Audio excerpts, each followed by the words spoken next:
Lah apa itu rukuk? Rukuk itu adalah merunduknya orang yang sholat. Ya, orang yang sholat merunduk. Merunduknya itu tanpa adanya inkhinas. Jadi merunduk tanpa adanya inkhinas. Apa itu inkhinas? Inkhinas itu merunduk yang kurang sempurna. Bagaimana merunduk yang kurang sempurna? Merunduk kurang sempurna dengan mengedepankan dadanya. Dadanya maju, kepalanya diangkat. Jadi seperti melengkung gitu ya. Seperti orang apa ya? Masuk dalam permainan itu melengkung. Nah. Kemudian membelokkan ajizatahu lempengnya. Seperti permainan apa ya, kalau di TK dulu itu kan ada kok segi apa itu? Kotak gini. Ini panjat kemudian ini ya. Lah ini kalau misalnya yutote itu berarti apa? Kepalanya gini naik ke atas lagi. Lah itu namanya yutote ajizatahu, kemudian wayarfa ra'sahu wa yugaddim sadrahu. Lah kalau dengan cara seperti itu tidak dinamakan ruku'. Ruku' itu merunduk. Jadi merunduk itu berarti lempeng, punggung, kepala semuanya sama ke arah bawah, bukan seperti apa zigzag. Nah, tapi merunduk ke arah bawah, lempengnya, dadanya ataupun kepalanya, walaupun tidak rata, walaupun tidak lurus, yang penting merunduk. Lah merunduknya seberapa? Merunduknya itu sekiranya kedua telapak tangan sampai pada si lutut. Kedua telapak tangan sampai kepada lutut, ukuran orang normal. Ukuran orang normal. Ukuran orang normal maksudnya orang yang tangannya pendek. Atau orang yang tidak memiliki tangan. Dia merunduk. Kalau sekarang diukur dengan tangan yang harus sampai ke lutut, maka bagaimana coba orang yang nggak punya tangan atau orang yang punya tangannya pendek? Kesulitan. Makanya diukur dengan ukuran orang normal. Tangan yang tidak terlalu panjang, juga tangan yang tidak terlalu pendek, standar. Nah, jadi merunduk sekiranya kalau telapak tangan ini diletakkan di lutut sampai, maka itu dinamakan ruku'. Walaupun kedua telapak tangannya tidak diletakkan di lututnya. Merunduknya aja yang wajib itu merunduk. Merunduk, lempeng, punggung, dada, kepala itu lurus. Lurusnya itu tidak harus lurus kenceng, enggak. Pokoknya ke arah bawah. Walaupun memang afdolnya itu punggung dan kepala lurus. Sedikit ditegakkan kakinya. Jadi kalau tidak terbiasa itu seperti ada yang ketarik di belakang lututnya. Kalau tidak terbiasa rukuk dengan sempurna itu seperti ada yang ketarik. Karena apa? Kaki tegak bukan nekuk. Tegak kaki. Kemudian bagian belakang pantat ke kaki itu lurus.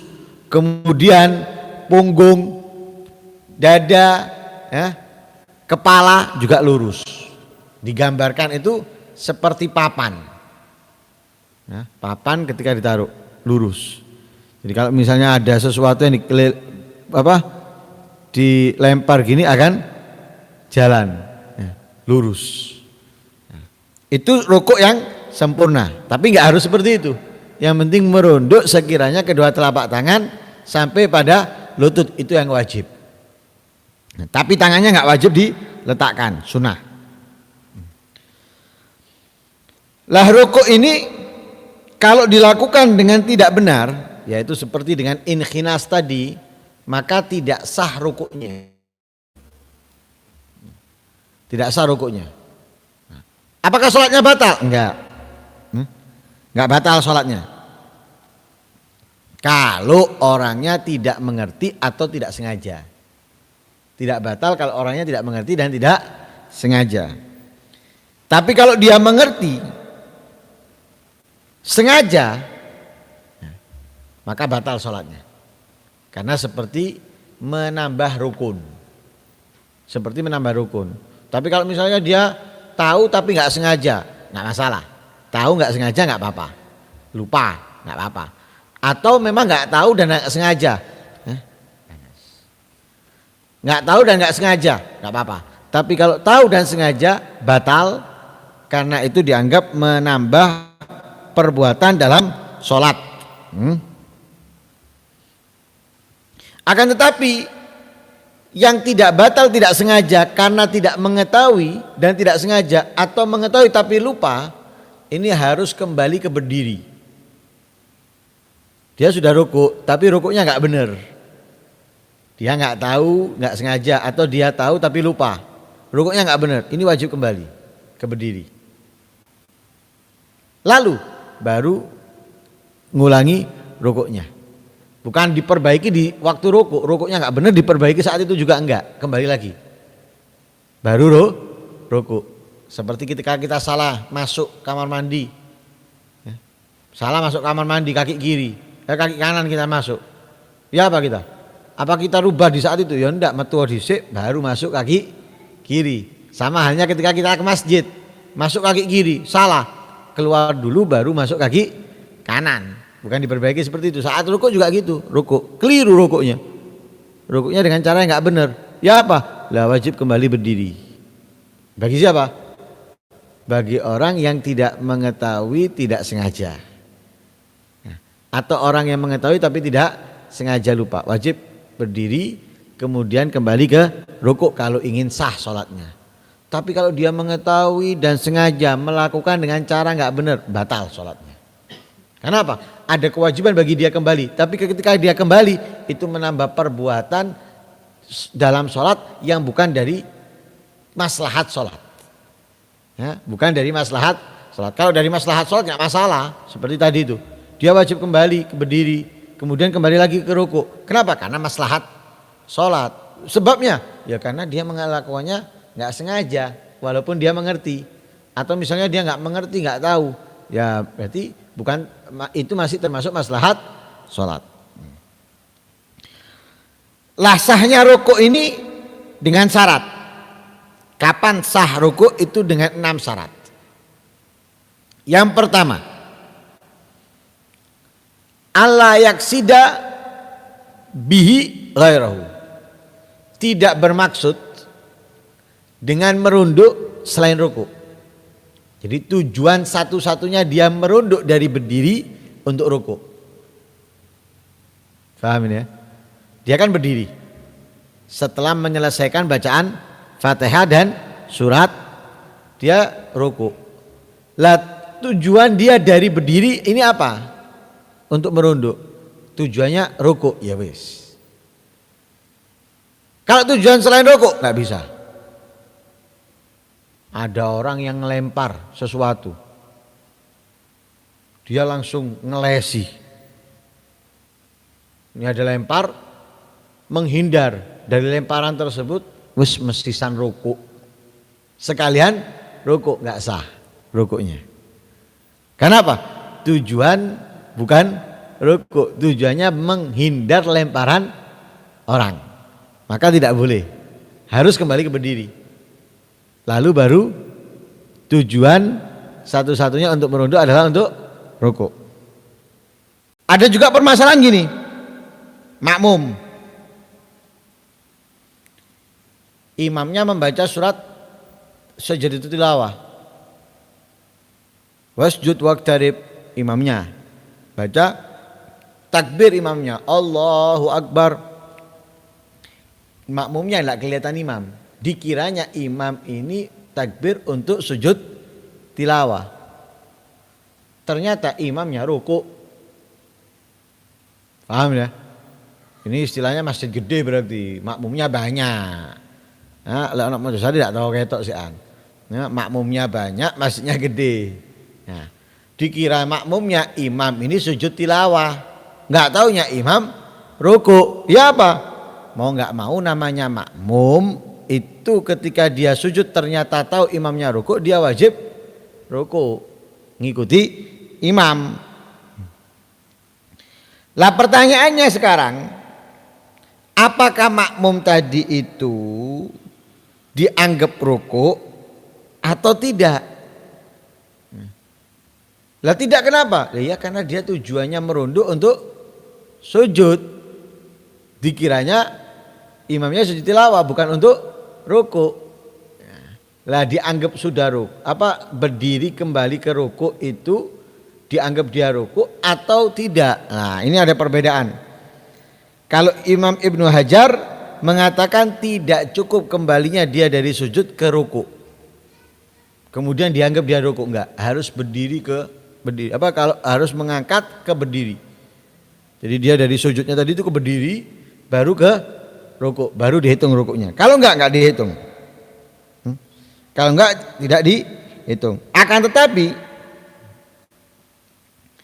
Imam Romli dan pendapat Imam Ibnu Hajar itu diikuti oleh Imam Zakaria Al-Ansari. Adapun Imam Romli dan Imam Al-Khatib, begitu juga Ibnu Qasim, berdirinya makmum dari sujud ke ruku sudah dianggap, sudah dihitung rukunya, tidak perlu ke berdiri.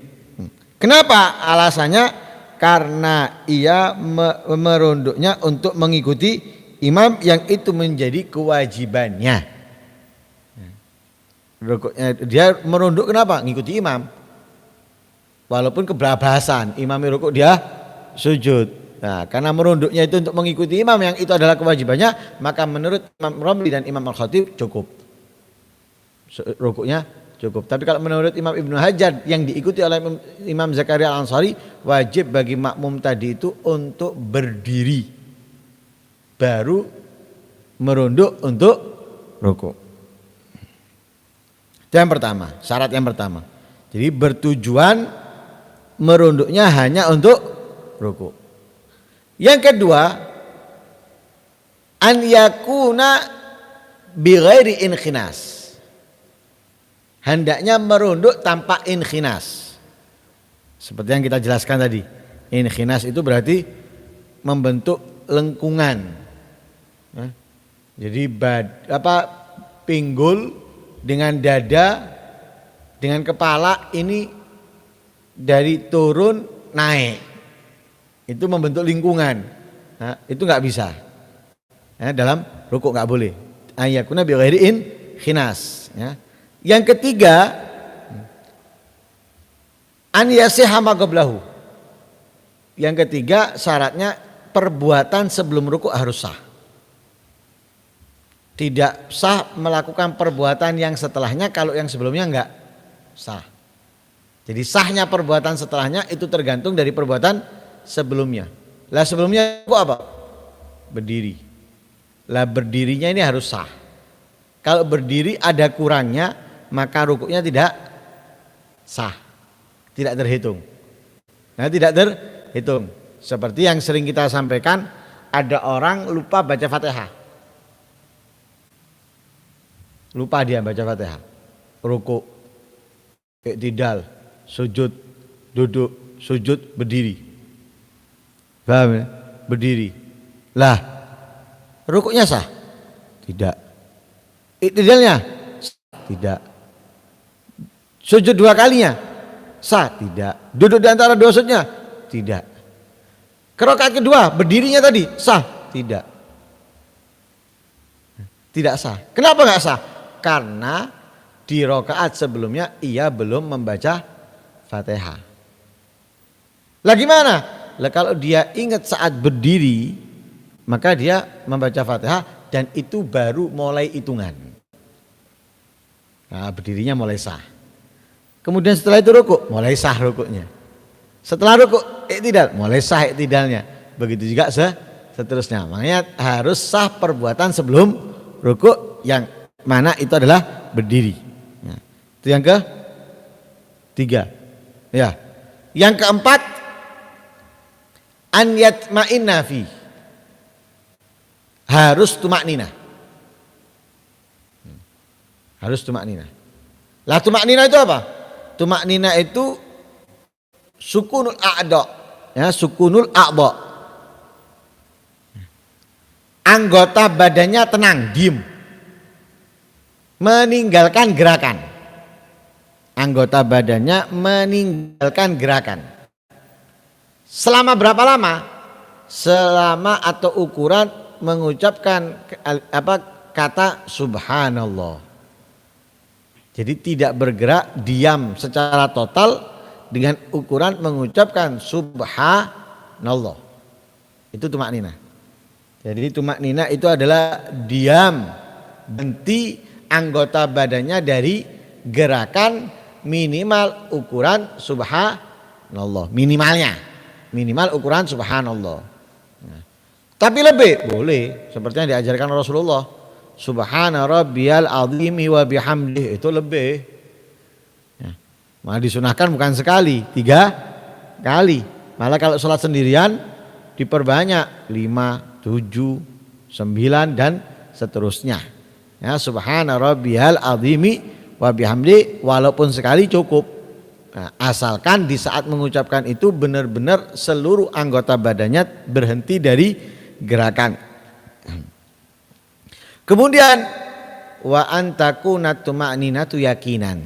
Yang keempat syaratnya, yang kelima syaratnya harus tumakninanya dilakukan dengan yakin. Kalau ragu, tumaknina enggak tadi ya.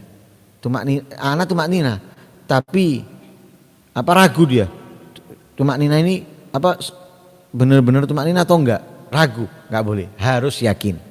Harus tumakninanya dilakukan secara yakin. Selain dia wajib tumakninanya harus dilakukan secara yakin.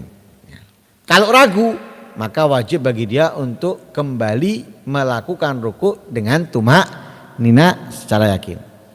Yang keenam yaitu sekiranya kedua telapak tangannya sampai pada lututnya. Nah, 6 syaratnya ruku yaitu kedua telapak tangan ini harus sampai kepada lutut. Sekali lagi tidak wajib meletakkan kedua telapak tangan ke lutut, tapi sekiranya kalau dipegangkan ke lutut sampai, ya situ ukuran minimalnya merunduk untuk ruku, baru sah. Dengan 6 syarat ini rukuknya sah.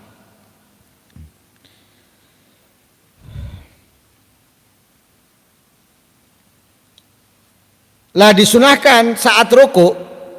Nah, disunahkan saat ruku itu mengangkat kedua telapak tangannya. Jadi ketika takbir dari berdiri ke ruku disunahkan dengan mengangkat kedua telapak tangan.